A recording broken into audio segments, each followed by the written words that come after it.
In 2018, one of the world's most prominent streetwear brands teamed up with Damian Lillard of now he's part of the Milwaukee Bucks, but back then he was with the Portland Trail Blazers, one of my favorite players to watch right now still. Bape teamed up with Damian Lillard and Adidas and collaborated on the Dame 4, still one of his best collaborations to date, in my opinion. Now, 6 years later, how crazy is it that 2018 was 6 years ago? Don't like that.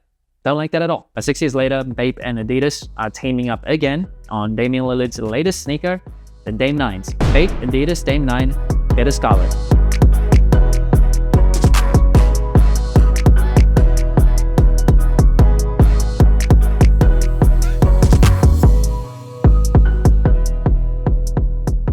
Now, the shoe dropped on August 31st for $160 in the United States. It is one of two colorways in this collection. The other one is camo, that is maybe more distinct for people that are familiar with Bape. However, out of the two, I preferred this red color.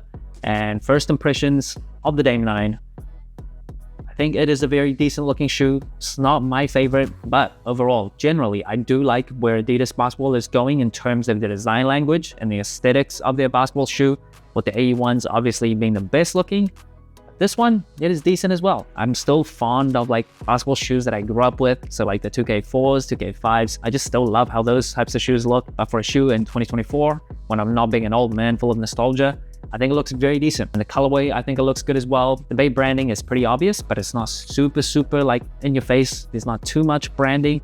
So overall, very nice looking shoe. So on the upper, you get this synthetic leather and that red kind of camo pattern that is a signature of Bape, very recognizable. And then at the top, you see that 3-stripe logo that also exists on the tongue. And then on the lateral side of the shoe, you get that very distinct Bape logo, that little gorilla logo. Just one of the most famous streetwear branding icons ever because it is synthetic materials. One good thing about that is even after playing, you don't see like a ton of creasing, just minor creasing on some parts of the shoe, but overall to the touch, it doesn't feel very premium, but that's kind of to be expected. And moving up the tongue, you see mesh leading up to this inner Lycra booty that gives the shoe a more snug and kind of lockdown fit. I'll have more to say on sizing, coming to fit later, but I do like that. And the shoe out of the box comes with this red camo pattern.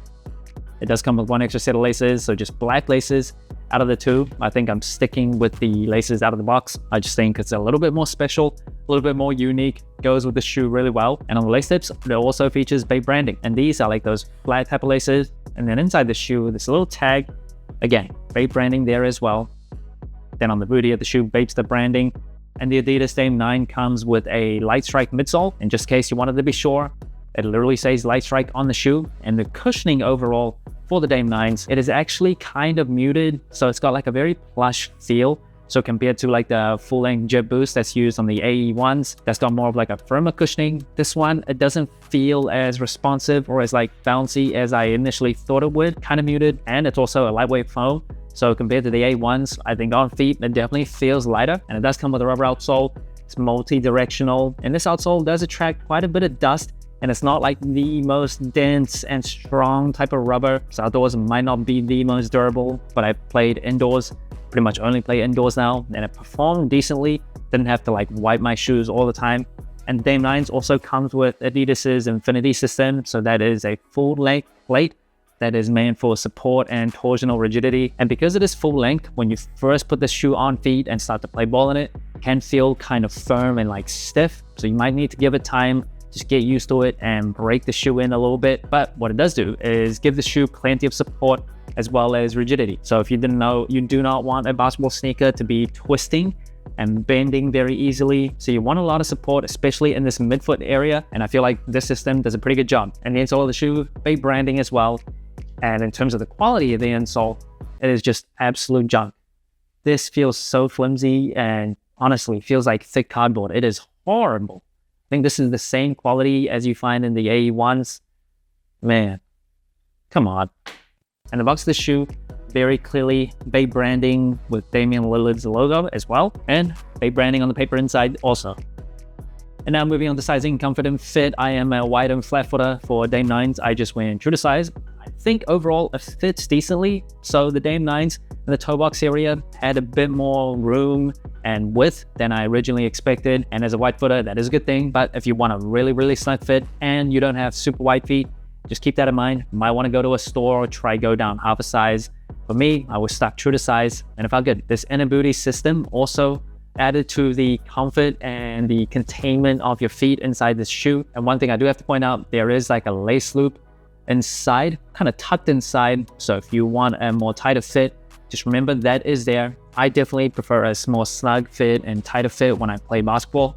So I definitely use that. I didn't experience much heel slippage, but without this extra lace loop, yeah, definitely wouldn't have locked down or contained this area of my feet as well as I would have liked. Now this shoe doesn't have like a super aggressive outrigger, but you see the base of the shoe, it is pretty wide. So the surface that this shoe comes in contact with is very decent. So that creates more friction. It adds to the lateral containment. So when you're doing like side to side, hard cutting movements, you're less prone to like rolling your feet side to side. So overall fit of the shoe, I think is decent. Without this inner booty, I think it would have had too much heel slippage. Now the heel kind of doesn't have like the most stiffest type of support here, but the lateral containment of the synthetic leather as well as the inner booty overall feel like it locks down your feet pretty well. So no real complaints there. But just to add, I am a light player. I'm not like a heavyweight type of player. So if you're a heavier person, if you're a forward, center, someone that's much taller than me, you definitely might want to try this shoe on feet if you can find a Dame 9 in stores. Now, unlike the AE ones where it was really hard to put your feet into the shoe,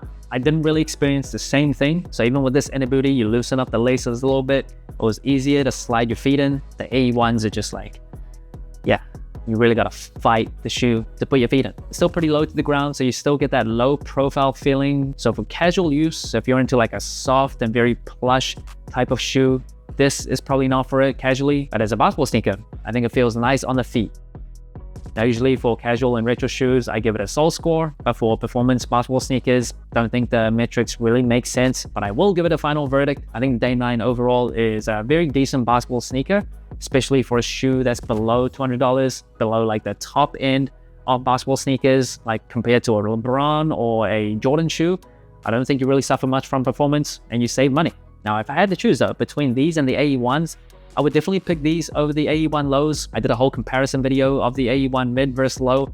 Did not really love the lows in terms of heel slippage especially, as well as how it felt on feet. So I picked the Dame 9s over that one just off fit alone.